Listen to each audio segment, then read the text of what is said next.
Hey there, pioneers!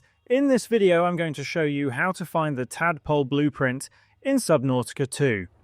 First things first, use your life pod as your starting point for navigation. You'll need to scan 3 fragments to unlock the Tadpole Blueprint. For the first fragment, check the compass at the top and head around 175 degrees south, about 100 meters below the surface. As you keep swimming in that direction, you'll eventually come across a wreckage. Around this wreckage, you'll find the first tadpole fragment that you can scan. Starting from this location, head around 240 degrees southwest and you'll eventually spot an abandoned habitat entrance built into a rock formation.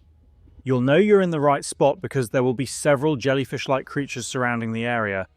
If you head inside, you'll find the second tadpole fragment sitting on the shelf.